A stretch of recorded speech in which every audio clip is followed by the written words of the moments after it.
Welcome to the Integrated Schools Podcast. I'm Andrew, a white dad from Denver. And I'm Val, a black mom from North Carolina. This is Unpacking the Racial Hierarchy in School Choices.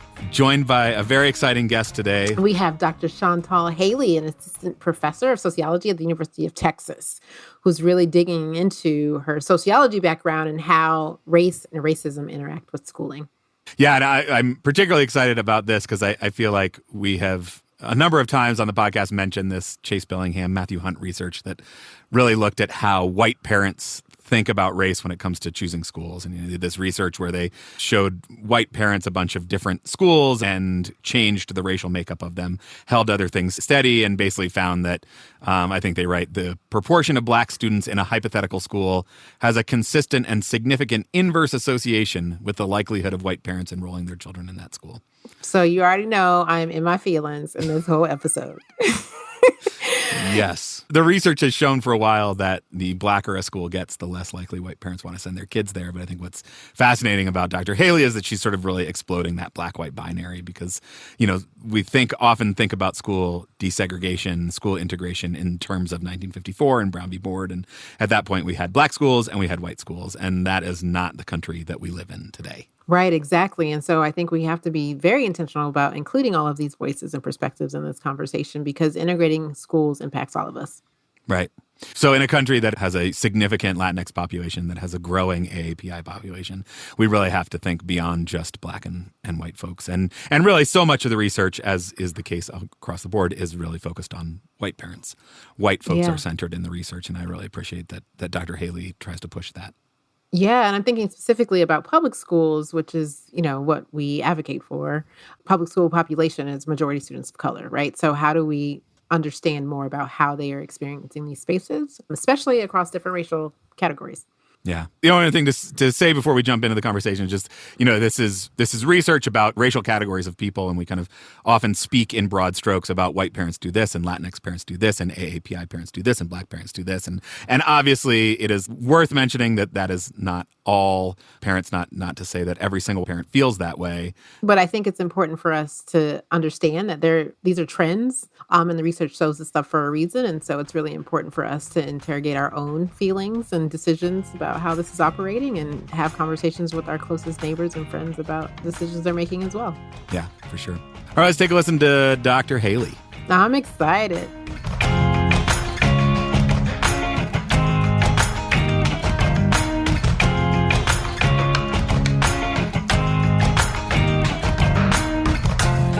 Hi, I'm Dr. Chantal Haley. I'm an assistant professor of sociology at the University of Texas at Austin. Specifically, my work focuses on the role of race and racism and how it shapes young people's lives. How'd you find yourself doing that work? Why do you care about that? Yeah, so my foray into this work really comes out of my own lived experiences. In particular, when I really begin to think about the role of race in educational space and place and how all these things really came together, really happened in my transition from middle school to high school. So up through middle school, I lived in a majority Black suburban community, and I was in the advanced classes, doing the work, having a great time. And it got to about 8th grade, and my mom said, "You're not being challenged in your current school." And she said, "I feel like you need a little bit more to advance your understanding and to really challenge you in your thinking and your frameworks for life." And at that moment, I transitioned from, again, this majority Black suburban public school to a private all-girls school, literally the place that the Bushes went to school when they lived in Dallas, right? Wow. So this is your like majority white elite school. I had a boarding component with it. And what I discovered in that moment as I transitioned is that I was traversing what I call Dallas's race-based place divide every single day. So I was going from this majority white, very privileged, very elite school to my activities in Oak Cliff, which is Dallas's majority Black and Latino neighborhood, to home, which at this point we moved from this Black suburb into a majority white kind of rural area. So every day I was moving from literally home in this neighborhood and community where we were one of probably 10 Black families that lived in the whole city, to this majority white private school, to Oak Cliff. And as I was moving across literally every day up and down the highway, what I discovered in my relationships with friends is that all of us were having very different experiences at schools. All of us were having very different experiences in the types of resources that we had available. And as a teenager, these were all my friends. I knew that there was nothing inherent about us with why we had differential access to resources. And so that really made me grapple with why cities look the way that they look, why educational resources are dispersed differently across space.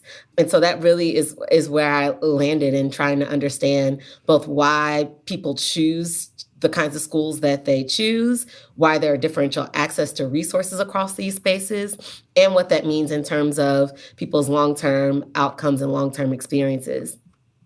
So is this where like we can pause for a hug time? Because that's a lot. That's a lot That's for heavy. a young person to have to navigate. We have a similar mother in that in ninth grade, my mom saw I had straight A's and she was like, absolutely not. You're not, you're not getting challenged. But and speaking to your research too, as a ninth grader, I was able to negotiate staying in my all Black affirmative space. I will definitely say that experience made me a sociologist. And I also should add a third component to my educational trajectory was this majority Black public middle school to a majority white, very elite private high school. And then I went to Howard, which is an HBCU, for college, right? Wow. So that also is my foray with really trying to understand how, especially how young people navigate being in affirmative spaces. As you can see in my work, it definitely shows up in how I grapple with these questions. Yeah, thank you for putting yourself into that work. That really helps. Can you talk a little bit about what that choice for high school was like for your parents, recognizing that the tension of kind of no good options? Am I choosing academics or am I choosing the more affirming space? Did your parents grapple with that? Yeah, I think I want to say first one thing. I don't think it's an either or when we're thinking about racially affirming spaces and academically challenging spaces. And it doesn't have to be an either or. Right. But I think when we have to zero into the racial educational structure of an individual's local area, that's when it sometimes becomes an either or. But it doesn't have to be, right? Yeah. Right. And I think that's really important with how I think about my work and how I think about the school system in general. That doesn't have to be so.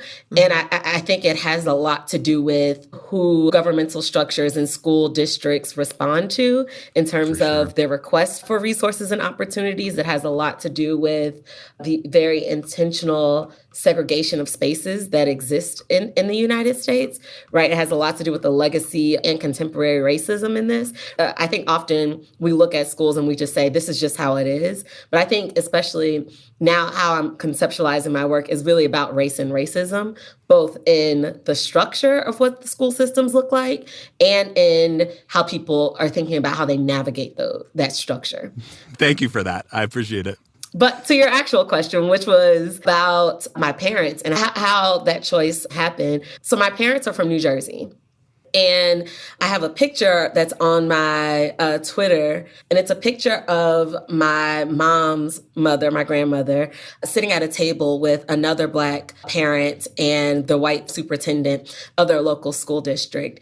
And what they were sitting at the table discussing was the integration of that local school district in New Jersey. So I think what's important, even for understanding my educational trajectory, is that my mom was a part of the first group to integrate her school in New Jersey in late 1960s, early 1970s, right? So she grew up in a very much so racially integrated school system by court order, but right at that foray of her actually being one of the first group of people to experience her local district as a desegregated district.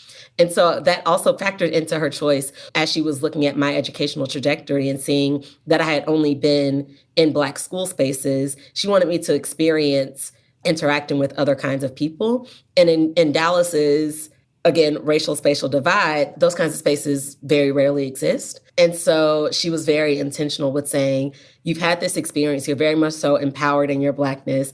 I had multiple spaces even outside of school that really empowered me as a Black woman. And so she wanted me to be able to experience something different and grapple with how to interact with other people and what that meant for both my own identity, what it meant for how I think about the world, and just given the structure of the school system, what it meant in terms of resources that could push me forward and challenge me in my thinking and in my understandings. Let's dive into your most recent research. This article is how I came across you. One of our leadership team members read it and was so moved by it and shared it around. And racial preferences for schools, evidence from an experiment with white, Black, Latinx, and Asian parents and students. And I wonder if you can tell us a little bit about that research, why you engaged in it, and what it taught you. Yeah, so this research really focuses on New York City. I went to grad school in New York City, and New York City is known as the most racially diverse city in the United States, right? You go there because you have access to all these different racial groups and cultures. What I discovered when I got to New York City and was a grad student, already interested in school choice, was that in New York City, there is no such thing as a neighborhood high school. In New York City, instead, everyone engages in high school choice. So that means when you get to 8th grade, they say, okay, now everything's open to you. You can go to any school in the district. You list which ones you want to go to, and then we'll assign you there. Exactly. The other thing I found out is that New York City actually has one of the most segregated school districts in the United States. Right. And I really wanted to understand why those two things coexisted, right? So often when policymakers look at school segregation, they tie it to the racial segregation of the city, right? Right. You can't fix school segregation until you fix housing segregation. Right. So then the logic goes, if you're assigned to your neighborhood school and we have racial segregation, then we're going to have school segregation. Right. Well, in New York City, that tie between racial segregation and neighborhood segregation is broken. Right. And educational advocates say, okay, well, if you break the tie between racial segregation and schools, then schools should desegregate, right? Provided school choice to liberate people from their segregated schools so they will naturally choose more integrated schools, and it will just happen by itself, right? Exactly. But in New York City, you don't see that, right? You're seeing school choice in a place where you can also get on the subway and have public transportation and access a lot of different kinds of schools in the city. But yet you see the schools are super segregated. And so I really wanted to understand why. There's a lot of qualitative work that tries to understand the kinds of choices that white parents make, like a ton of literature about white families moving into cities and how they're navigating school choice. And New York City offered an opportunity to move beyond just looking at white families, but to really understand a more complex question of racial preferences in, again, one of the most diverse cities in the United States, in a context in which everyone is engaging in school choice. So kind of the perfect spot to see how racial preferences are impacting everyone, because you have this wide range of racial and ethnic groups in New York City, and you have everyone participating in school choice. So you kind of avoid the ways the data might be skewed if school choice was something only wealthy or otherwise privileged folks do. Exactly. And so through NYU, I had access to every family's applications to the high schools. And so using that data, I was able to look at the association between a number of different school characteristics and how families ranked their schools on their applications. And what I found was that once we account for the other things that people say matter when they're making school choices, things like safety or graduation rates or school poverty levels or metal detector presence, right? All these components that we know people say matter to them in their school choices. Right. But also the qualitative research has said that people sometimes use as a way to signal their racial preferences, right? So they say, I don't want to go to an unsafe school. Signal, actually, what I actually mean is I don't want to go to a Black school, but I know unsafe is the better thing to say, right? So like we account for all of those things that might be associated with race. What I found is that race was still central in family school rankings. But in my line of research, we call it like observational studies, right? Right. But in observational studies, the big critique is you're not accounting for something. How do you know it's really racism? Yeah, how do you know Maybe it's really you just racism? didn't realize that, right? They wanted the school with the flower bed instead of the... Right. Yes, exactly. So the way in which we do that is using experimental methods, right? To understand if I'm completely controlling the hypothetical schools that I'm giving to families, and in that control of the schools, I intentionally make it so that the racial demographics of the schools don't at all associate with any of the other school characteristics that I'm giving you. Like, let's just create this idealized district where none of those things associate. And you give families hypothetical school choices and you say, what do you prefer in these ideal schools where none of these things are actually associated? That was the method, right? You found a whole That bunch was of the method. families who were engaging in school choice anyway. And you said, here are some Yep. hypothetical schools. They weren't real schools, but there was some like reasonableness to the schools that you created. But they were fictitious enough that you could then control the variables to say what is actually driving the choices that parents are making. Exactly. And I was really intentional. So I talked to eighth grade parents and students who are actually choosing their high schools in this experiment. And I did exactly what you said. The demographics and the characteristics that I gave them, I made it realistic to match up to New York City schools, right? So Right. I gave them hypothetical majority white, majority Latinx, majority Black, and then mixed schools. And by mixed, I mean it matches the demographics of the New York City high school population. And then made sure that didn't associate with anything else about the school. And I said, okay, now what do you think about this school? Right? Like Right. your eighth grade counselor is giving you these random schools. How do you feel about them? Just give us your opinion. 1 to 7, more or less likely 1 to to choose 7. this school. Right. Exactly. And what I found is that families were definitely expressing race-based preferences for schools. So race affected their willingness to go to schools. In particular, I found differences across racial groups and between parents and students. Can I just ask something? Because I feel like I've mentioned the Billingham Hunt work a number of times on the podcast, which was sort of similar design, at least, was like, here's some fictitious schools. You hold everything else the same. And we find that, unsurprisingly, white parents want white schools. But what I love about your work is you have taken it both beyond just white and Black, but then also looking at parents versus students, because we know that certainly at the high school level, students have between a little bit and maybe all of the say in what schools they go to. Can you talk a little bit about why both of those additions to the literature that's out there were important?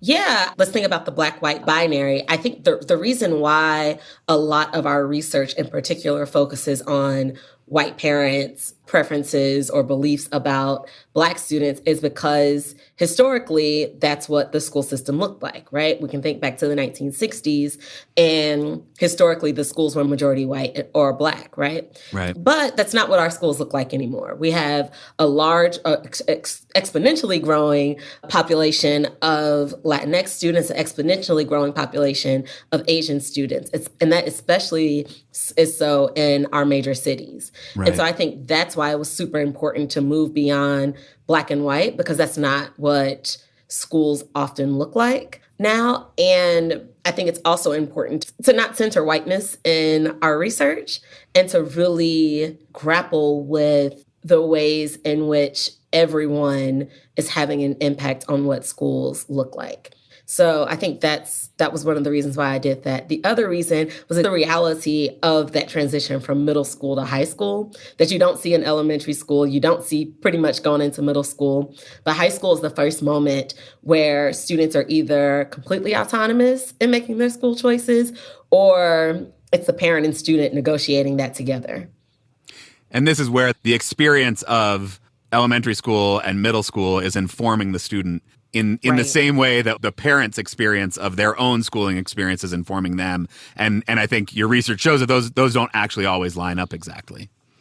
Exactly. I think the other thing that's really important in this moment is that adolescents are growing up at a time in which they're really trying to understand the active role of race in the United States, the very active role of race in their own experiences, right? I collect the data in 2018, And so let's think about that moment, right? Like that's a moment where students are grappling with what Black Lives Matter movement. They're grappling with police brutality and police violence. They're also grappling with what does it mean to live in a country in which your racial group is being berated by the president via negative stereotypes around Latinx people and negative stereotypes around immigration, right? And so I think that's important to think about, that we're also capturing young people at a moment where they're grappling with what does it mean to be a white boy in the world? What does it mean to be a Black girl in the world? What does it mean to be a Latino boy in the world?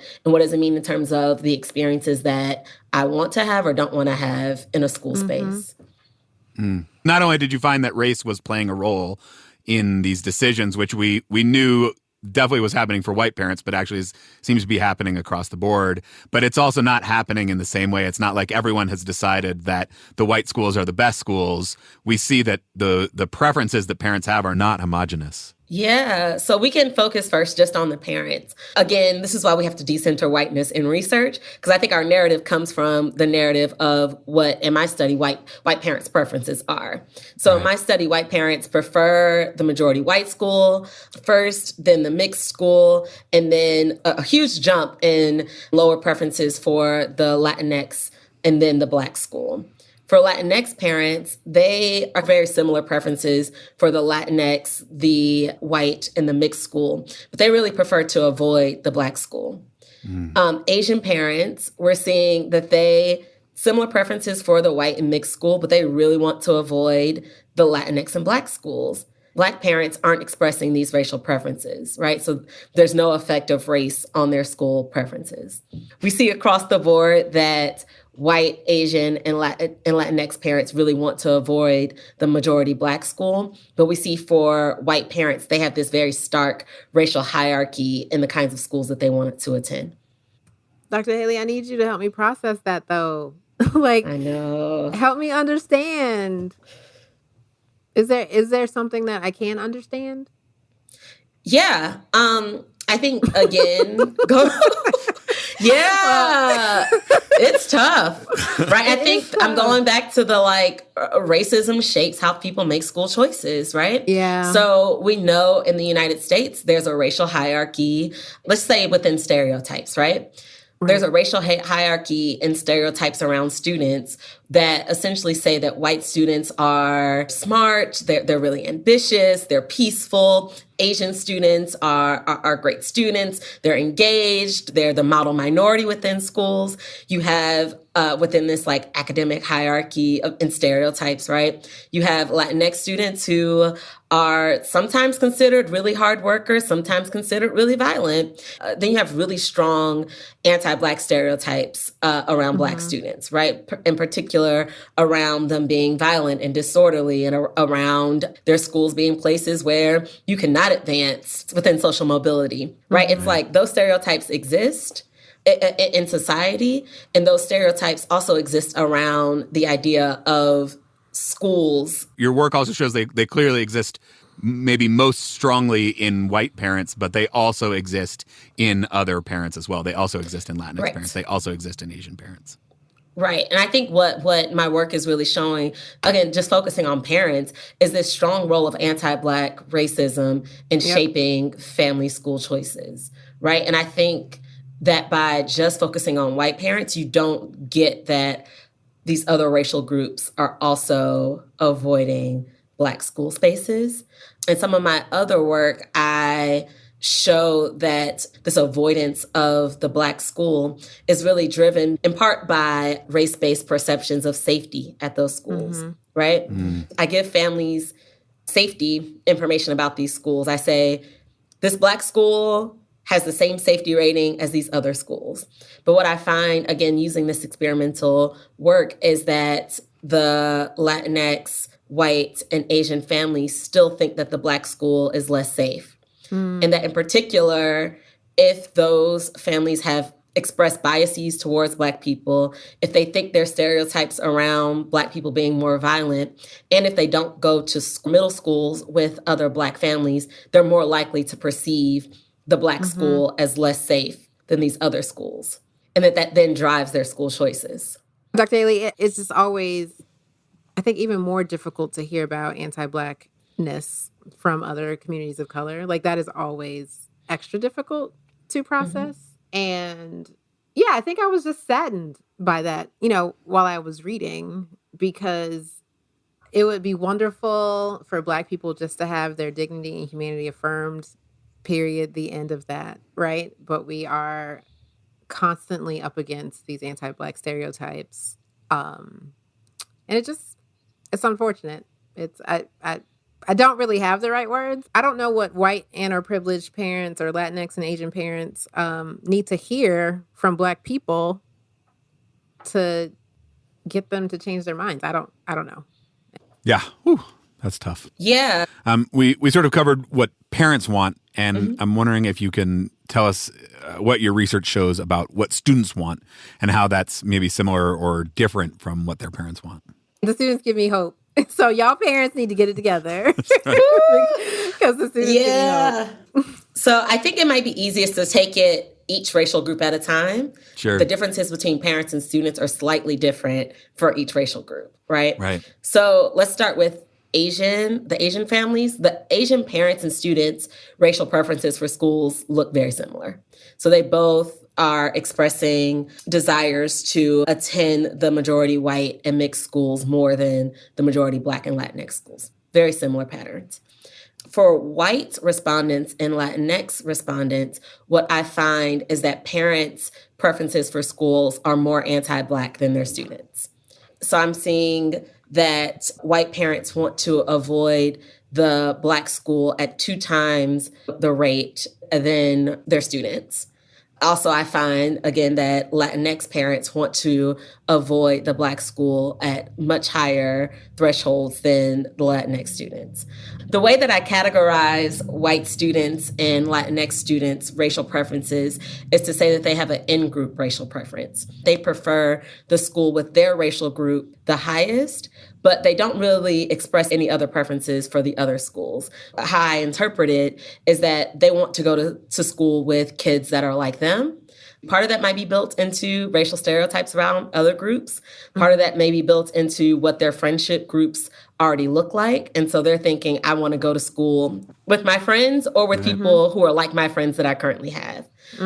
So it might be built into those two things. So that, just so I'm clear, the hierarchy that we see among white parents of sort of white schools are the best, then mixed schools, and then significantly lower Latinx schools, and at the bottom are Black schools, that for white students, you really have white schools are the best, and then everything else is kind of equal, that the kind of specific anti-Blackness isn't showing up in the same way.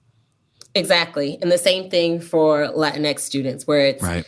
I want to go to the Latinx school, all the other schools, okay, sure. Like I would equally want to go to these other schools, but you don't see the same form of anti-Blackness in Latinx students and white students' racial preferences for schools.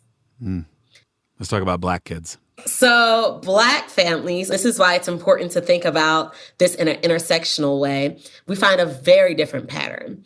What I find specifically for Black parents is that they're not expressing any racial preferences, but for the Black students, they prefer to attend the Black school, and then they really want to avoid the majority white school.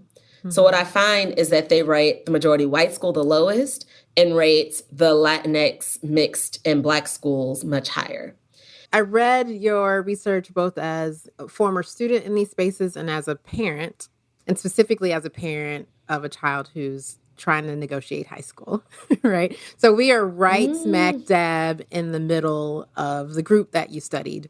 My son wants to go to the neighborhood school, and the other option is actually the school where my husband teaches. And so mostly for my son, it's like, I don't want to go to school with my dad. I want to have like my own space and friends, right? And I want to honor his choice. And also I was thinking, like, as a parent, how do I set him up for the best case scenario? Because again, like you, just being familiar with the research on what the system can be like for Black boys, I'm nervous, right? I only got 2 shots at parenting to get this right. Like, how do I set them up for success? And I think I'm at the point where I feel like I can supplement anything academically that they have going on that they might miss, And I feel like an affirming space for their racial identity is still super important. So if I had to choose, right, I want them to be in a space where they do feel affirmed. And yeah, I just was really struck by some of those decisions that specifically Black parents have to make. And where can I have like the least exposure to racism? That sign me up for that one. So that's kind of exactly where we are in grappling with, how to make this choice for our kids. But something I would love to hear you talk more about is this position choice, right? That you allude to in your research. Yeah, that was fascinating. Can you explain to us what position choice is? So position choice comes from another educational researcher. Her name is Camille Cooper. And so the idea of position choice is taking a few things into account. One, it's thinking about intersectional positionality, which I'll break down what that means. So intersectional, we mean that based upon our gender, our race, our age, we can think our location, that there are particular vulnerabilities and advantages associated with all of those things. By intersectionality, I mean that those things intersect, right? So you have different vulnerabilities and advantages if you are a white, high-income woman as compared to a Black, high-income woman, right? And there's an intersection with the difference between being a Black high-income woman and a Black high-income man, or a low-income woman and a Black low-income man, right? So we can think about how the intersections of our social statuses really impact our advantages and vulnerabilities. What Camille Cooper does is say that we bring all of those advantages and vulnerabilities to our school choices. Right? Mm-hmm. And so that's where she dives in on position choice. So this is like taking the idea of intersectionality, this idea that all of our various identities impact the way that we interact in the world, and then applying it to school choice, looking at the position that our identities put us in and how that impacts our choice. Is that right? Exactly. And I think what she does, which is really important, is that I think sometimes when we think about school choices, we think about people coming to them tabula rasa, right? Like, I just show up and I'm just making this choice and I'm just doing whatever I want. What she really reminds us is that your choices are positioned both within your local racial educational structure. So what segregation looks like in your particular community. What are the racialized ways in which academic resources may differ across your community? That's part of your position, right? So thinking about your local geography. The other position that you have is thinking about your own experiences in that system, and you bring that into your school choices, right? So as a parent, you're bringing your educational experiences to that choice. You're also bringing your students' educational experiences so far in the system into that choice. Absolutely. Right. Is this position choice freedom or is it bondage? Like at some point in this housing search, I was frustrated because it felt like, you know what? The system is not going to let me move out of this box that they think I belong in, right? So I don't even entertain certain neighborhoods for that very reason, right? And I had not heard of the term that position choice, but I'm feeling it very deeply. Oh, that is a question. Is it freedom or is it bondage? Wow. I'm going to sit with that for a while. I'm going to be honest. So I think in particular, you said you have a Black son.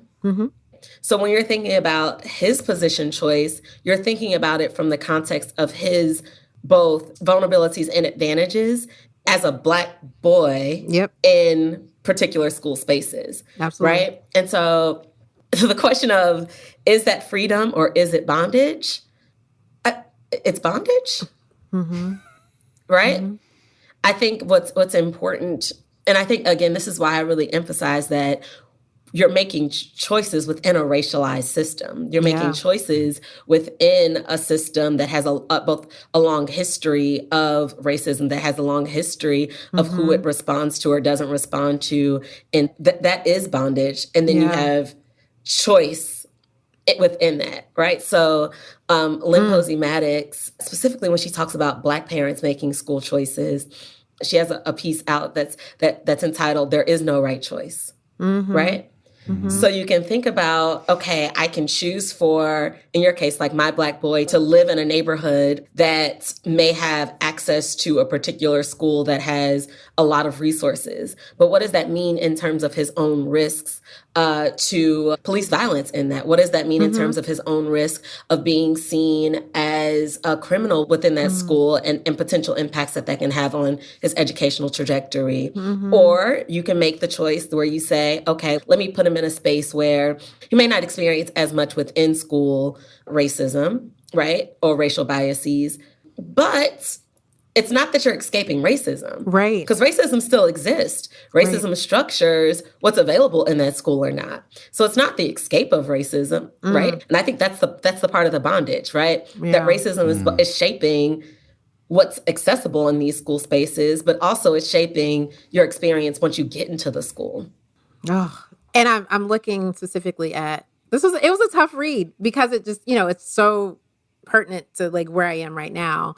But just you're right, Black parents did not express racialized school preferences while Black students desired to avoid the white school. But just thinking that there is no right choice. Like I am just doing the best within what I know to be true or possible. And it does stink to have to think of it that way. Like what at this point, and this is true, it's like what school can he go to where it's the least amount of harm caused? That is the choice. Also, Mary Patillo in her work on school choice grapples with that same question, right? On Black parents in Chicago feeling like, do I really have a choice, right? Like she even questions this idea of choice, right? Like if you're in a system where you don't feel like people are responding to you or you don't have the true information when you're making these choices or you're choosing between bad and worse. Right. Is that really a choice? Is that really choice? Right. Yeah. Right. That's heavy. It's something that I feel personally as a Black parent, and I'm still grappling with whether or not I think that there is a choice or if I don't really have the ability to express those racial preferences in a way that maybe some other parents do. Yeah. In your research, you find that Black parents don't really express racial preferences. Do you think that has something to do with it? In particular, I think about the Black parents not expressing any racial preferences. It's not that they didn't have any particular desires for schools, right? So I'm seeing like things such as graduation rates and safety ratings are really influencing their preferences, but that the racial demographics of schools don't. The way that I think about that is that I really I'm drawing on the qualitative literature in which Black parents in particular are really grappling with how to best educate their child and to think about their potential vulnerability to racism within schools. And that once they think about the balance of those things, they really have what Lynn Posey Maddox says is that there is no right choice, right? So I might be choosing a majority white school where I think that my child might receive more resources, but at that same time, they may be more criminalized within that school. The research shows that they may be more likely to be suspended or that their behaviors be seen as violent or disrespectful as compared to other students. They may look at majority Black school and say, that might be a space where my student really is empowered in their Blackness, right? But given our racist structure of schools, they may not have as many resources as this majority white school. And so I think when I think about the balance of all those things, they're kind of like there's pros and cons on both sides. And so there just is no right racial choice for schools, right? That no matter what racial demographics of schools they're choosing, there's a potential disadvantage to each of those spaces. Right. Black parent lack of racial preference is not like Black parents are post-racial. The Black parents think that racism is over and it doesn't matter, but just that like I'm going to have to give up something no matter where I go. That's exactly right. That's hard. The way I think about Black students is particular that they're looking at their racial, what I call like vulnerability to racism in schools. Like they know they're in this context in which they're choosing schools in the era of Black Lives Matter, in the era in which they're seeing children that are their same age being brutalized by police or murdered by police. They're looking at this in the context of hearing about Black students' experiences in some of these majority white schools. And they're saying, like, if I have a option to avoid that, then I will. Right. And even there's really recent work. So this is Dominique Baker. What she finds is that in states and in communities where there's been more hate crimes, then Black students are more likely to choose to attend HBCUs or historically Black colleges, right? Wow. So it gives this foray into, like, theoretically, I'm saying, like, this is probably because of their perceptions of racism and racist experiences in these white spaces. But what she's showing is, like, when you actually look at their choices in relationship to hate crimes, like, that's exactly what you're seeing, at least in that transition from high school to college. And I think that's probably what's happening in that transition from middle to high school as well. As you were talking, I was thinking just about several experiences where my own two children have come home and they would say, like, oh, this teacher's racist. Like, so it's not even witnessing it in social media or outside. Like, the students, the children know and they feel it. And it's something that is talked about amongst their peers, right? They know which teachers and they want no parts of it. Exactly. Do you have a sort of theory about why that's showing up more for Black students than Black parents in this moment? Yeah, I think it goes to, again, this idea of position choice, right? That Black students are doing this from the position of, I've had schooling experiences, exactly what you're saying, Val. And in those schooling experiences, I have the racist teacher, or I've experienced these racist actions.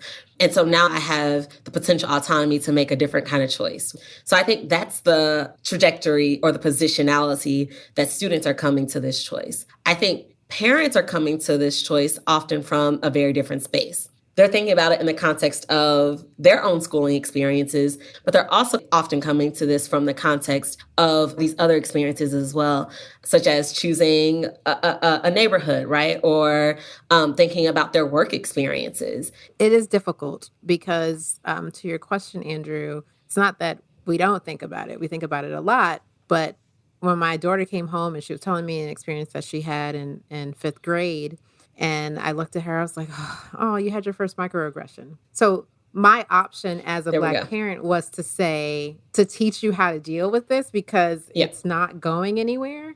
And that's the reality. So it's not that I don't want to remove them from these racist situations.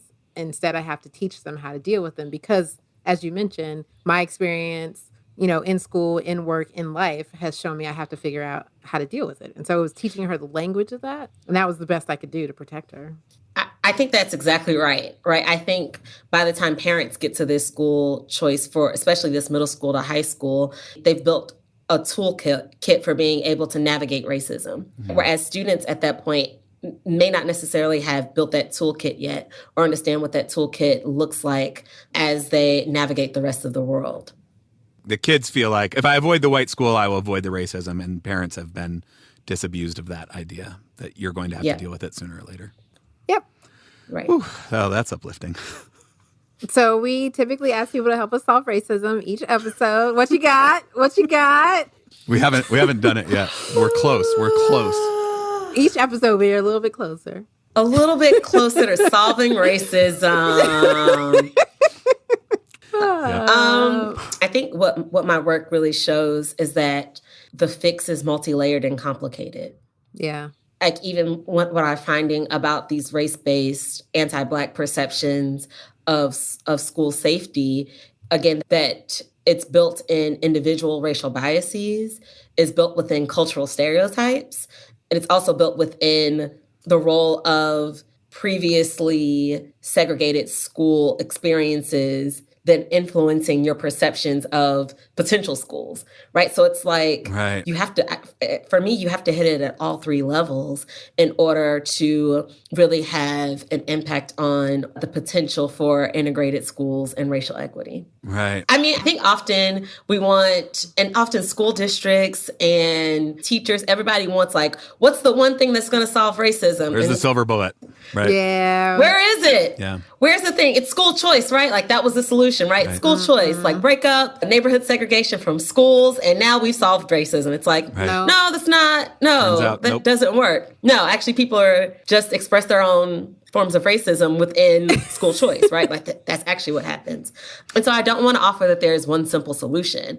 I, as a sociologist, see it as multi-layered. There has to be shifts in policy and shifts in individual biases and shifts in our media narratives in order for these things to happen, right? So just because you allow families to go to school anywhere in the city doesn't mean that people will actually make those choices, because they're doing so often from their own racial biases, right? So if you don't change both of those things at the same time, you're not going to solve racism. Honestly, I think the only solve to racism is to completely upend the advantages that are given and reified to whiteness in America, actually around the world. Mm-hmm.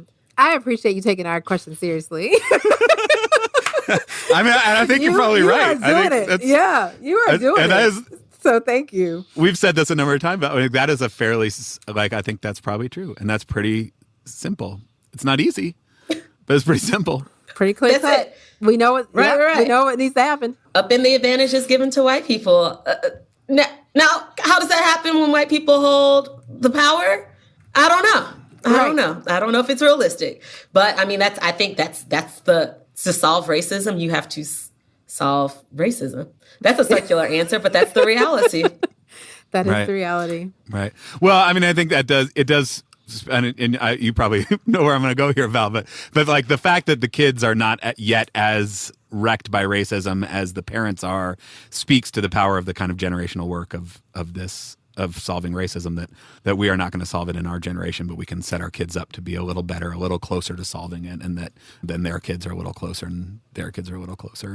Do you mind if I respond to that? Please, go. Do it. Oh, because I'm optimistic. But I'm also, I am always cautiously optimistic, specifically with that finding, right? Because I think what's important with the differences between parents and students is that we're capturing generational differences, right? In which we have seen that explicit racial biases and explicit use of stereotypes and all those things have diminished across generations. But we're also capturing age differences. And so I'm not sure, and this is the caveat I want to give to my research, I'm not sure whether the differences between parents and students are about generational shifts, right? So that we'll continue to see things get better over time.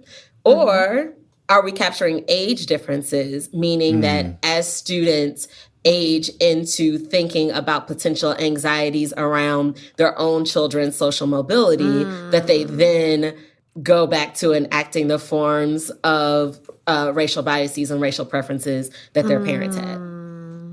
Right. I know. I mean, the first time I looked at those data, that was my interpretation too. And then I had to sit back and say, wait a minute. What would it mean to try to push that towards the more hopeful version? Like what does it take to push those current students to not grow into the racial stereotypes of their parents? What does that look like? I think that goes to thinking about how to use school choice as a platform for integration within school systems, right? And I think my answer to that question is that it has to be controlled choice. And so what that means is you as a parent and as a student can express your racial preferences for schools, but that the school system also has to control what that match between people's preferences and the actual outcome of demographics of schools looks like.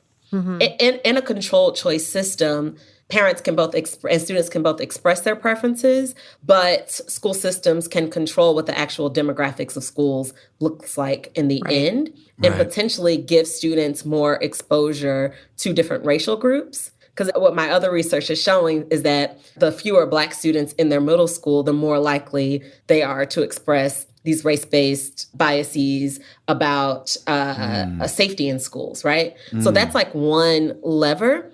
Again, caveat, research shows that that lever, it's not just about exposure to different racial groups within schools, but it's also about that being done in a place in which particular racial groups don't hold more advantages, right? So just because a white student has exposure to more Black students in their school, if it's done within a context of within school segregation, meaning that all the white kids are in the advantage in AP classes and all the Black kids are in normal classes, that just reifies the idea that white people are smarter than Black people. So that doesn't break that narrative, right? If you're going to intentionally desegregate schools, it has to be done within a form that's also grappling with the racism that exists in schools and upending those racialized structures within schools in things like tracking, in things like school suspension. I think again, how do you solve racism? By upending the power given to white people within racialized spaces. It has to be done within that context. Yeah, because I think one of the things your work really highlights is something we think about a lot at integrated schools is just the policies are really important, and whiteness finds a way, regardless of the policy. That you know, as Val mentioned last episode, white supremacy is crafty, and so if you just change policies and you don't ever change hearts and minds, that we white folks will find ways around the best construed policies. But that if contact in the context of a well-designed, racially affirming space does actually lead to changes in hearts and minds. And so how do we kind of do both things at the same time? Exactly. It can't be an either or. You can't have culturally responsive curricula in a system in which only Black students are getting that curricula. That's not helpful for upending racism. Right. Or you can't have culturally responsive curricula or exposure to Black authors in a context in which white students are just talking to each other. It's not upending racism. Right. Woo! My goodness. I know. I could talk to you all day. It's This so was good. Fantastic. It's so good. I'm really grateful to you for doing this work. Can't be easy work to do. But it's important, and we're all better for you having done it. And certainly I feel very grateful for you taking the time to come on the show. Thank you for the invitation.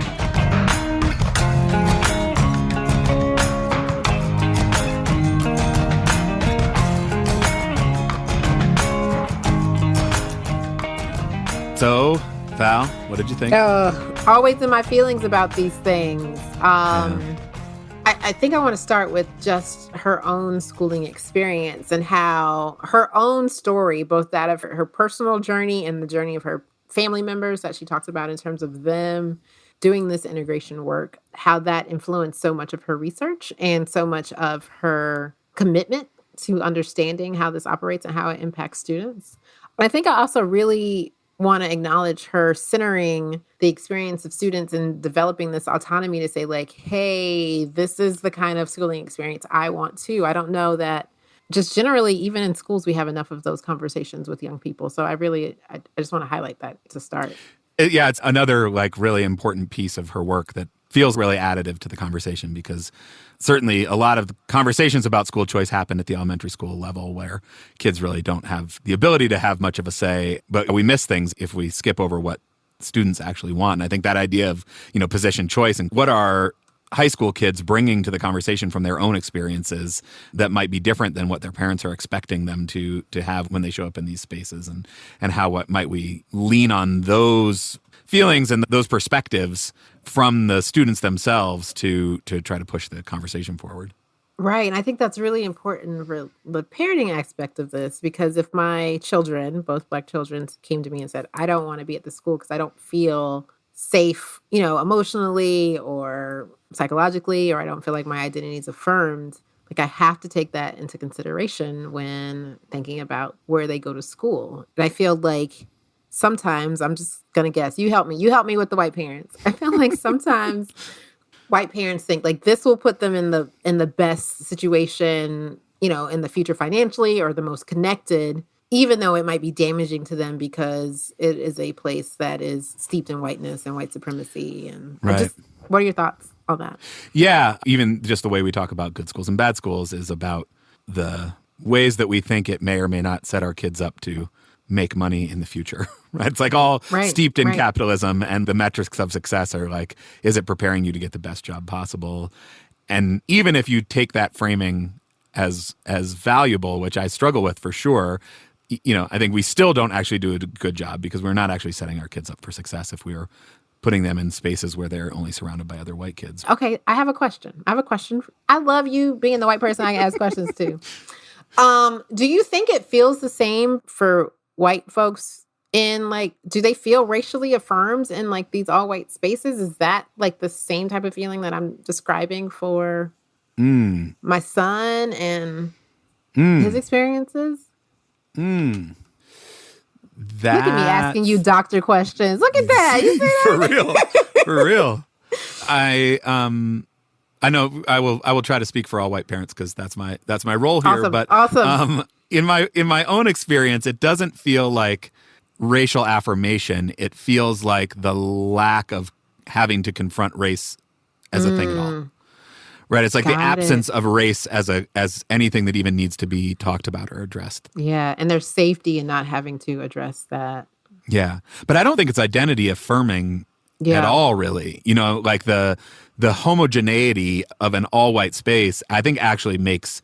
And I don't know that there's research to back this up, but certainly in my experience, I feel like it's much harder to affirm your own identity as a white kid in an all white space, because there is only one way to be. And in more diverse spaces, it's easier to say okay, there's 8 different ways that you can be a kid, that you can be an 8th grader, that you can be a sophomore in high school. And so it's easier to kind of plug yourself into that in a way that doesn't feel as toxic.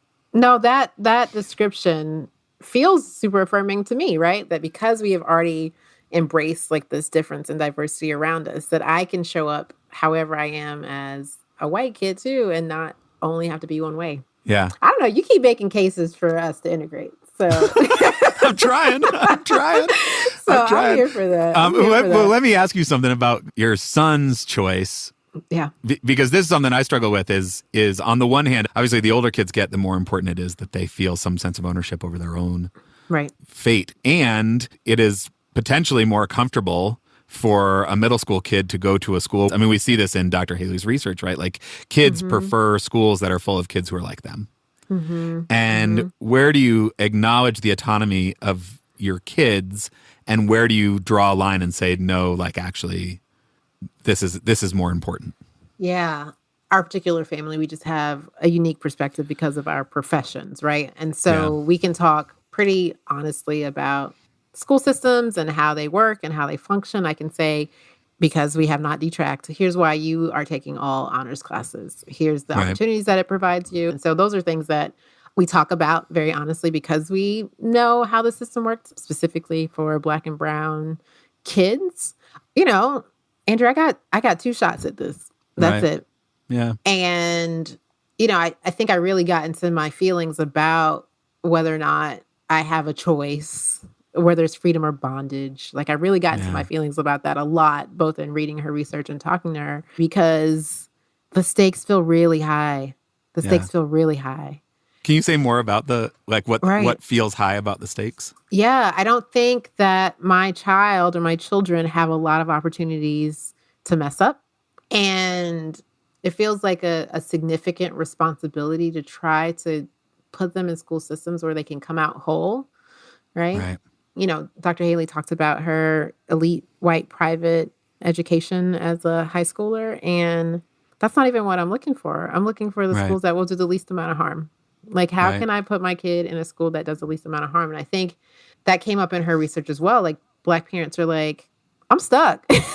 So I would like to have a preference, but guess what? I am trying to make sure my kids have the least amount of harm. And I think for some Black parents, that does come up with how do I get them into the most elite schools? And for others, it's how do I make sure their identities are affirmed and that they can survive this, without hating themselves or recognizing that there's no reason that those two things need to be in conflict, but so often they are.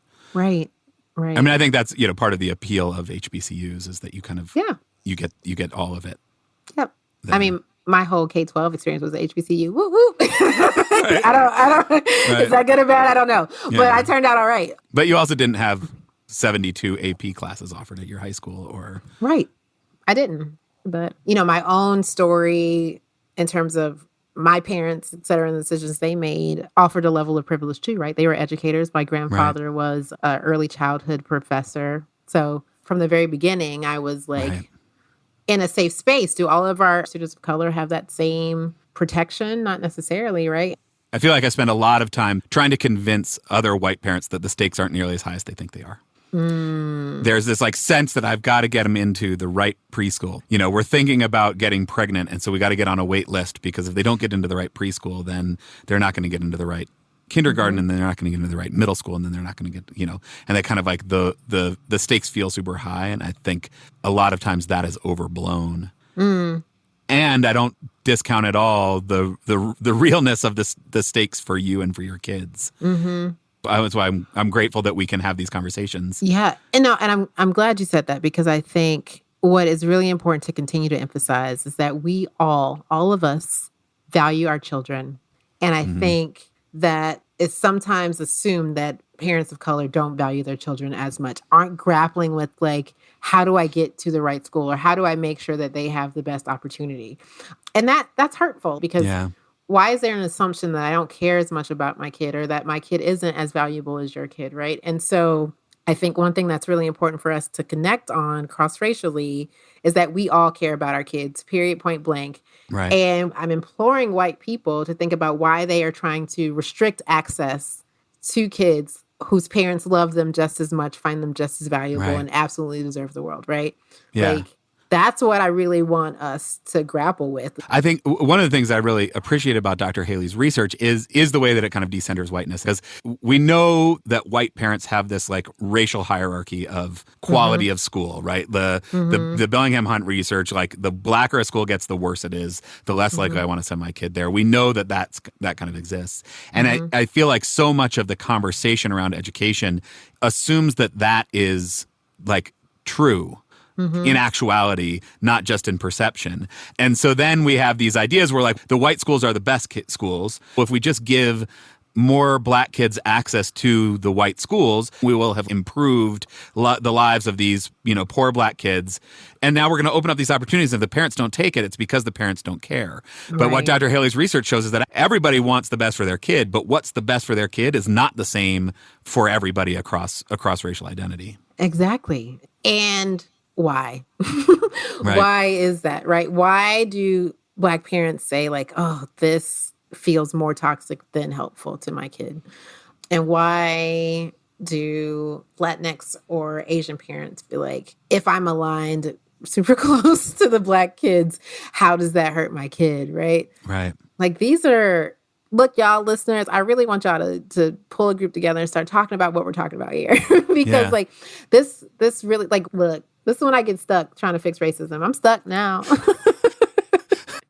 Yeah, I do like that idea of parents getting together across racial identities and having these conversations, because it's easy to think that everybody views schools in the same way that you view schools. Right. And, I think we try every episode to model how maybe that's not exactly the same for the two of us, but even beyond that. And again, why Dr. Haley's research feels so powerful is that it is really looking beyond just this kind of black-white binary. And one other thing I wanted to get your take on, Val, we sort of got to this near the end of the episode. We see in Dr. Haley's research that the students seem to be less racist than the parents. And you and I both took hope from that. The kids are all right, kind of. And she insisted on putting that caveat in there. Is this that the kids are another generation older and so have had another generation of conversations and interactions with people and so are further along? Or is it just that as you go from being a kid to being an adult, the same way that you might become more fiscally conservative, or you might become whatever the older you get, that you become, more sort of set in your racist ways? Yeah. So that's why I think as parents, we have to continue these conversations. And I think oftentimes that probably feels the most comfortable. I'm really still sitting with the idea that, in the all white spaces, we don't have to acknowledge it. And I think that's something that I would love to push white folks on who are listening. That also includes in your home, right? Right. Where in my home, we're all looking at our Black faces right. It's not something that we won't acknowledge ever, right? And so I think that is something that as parents we can do to not leave to chance, right? To actually talk about these things. Yeah. My heart wants the kids to be better off. And I'm sure they are in many ways. And I also think about otherwise progressive white folks, friends of mine who, if I had asked in high school, would have been like, oh, for sure, integration is where it's at. And now I look at where they send their kids to school and it's like, ooh. What happened, folks? Right. What happened? You have kids and your perspective on the world shifts. Like it does. But how do we kind of hold on to those ideals, and how do we hold on to that kind of optimism that we see when we look at the research on the students from Dr. Haley, and how do we foster that into adulthood? Right. Because as we've seen in the recent Supreme Court Justice confirmation hearings, even being like a highly qualified candidate is not enough, right? And so what type of conversations could have been had in the homes and schools of the senators who blatantly said this person is highly qualified, but just doesn't fit, right? I mean, you mentioned last time, I think, a little bit, the importance of finding the victories and of celebrating me. And I do think that's right. Justice Ketanji Brown Jackson is a very exciting development. Right. And I just think about how hard it was for her to get there, the challenges that she overcame to get there, and how, impressive it is. And I think that's reason to celebrate. That's reason to be hopeful. That is a reason to celebrate. Much like Dr. Val, I mean, I'm not cut out for that, but I know a number of people who have gotten there, and I can only imagine even just, we were talking about your high school and the lack of AP class and the other things. You were set up for success in many ways, and also set up to not achieve what you did, and yet you did it anyway. So, thank that's you. Worth another round of congratulations. Oh, thank you. I appreciate that. That Justice Brown Jackson is also from Miami. I'm just saying. Oh, look out. Look out. Oh, it's going to be nice. Like, I need to start watching all of oral arguments. We let a little Miami slip. Ooh. Look out. I can't wait. Well, this is always a treat, Val. I hope listeners that you enjoyed it. If you did, we'd really appreciate your support. Patreon.com/integrated schools. Help us keep making the podcast. That's really important. And it's also really important that you don't just listen to this and keep this in your heart. Share with others. Talk about it. There are discussion guides that go with each episode, and we want you to use them. For sure. Val, it's always a pleasure to be in this with you. I try to know better and do better. Until next time, friend.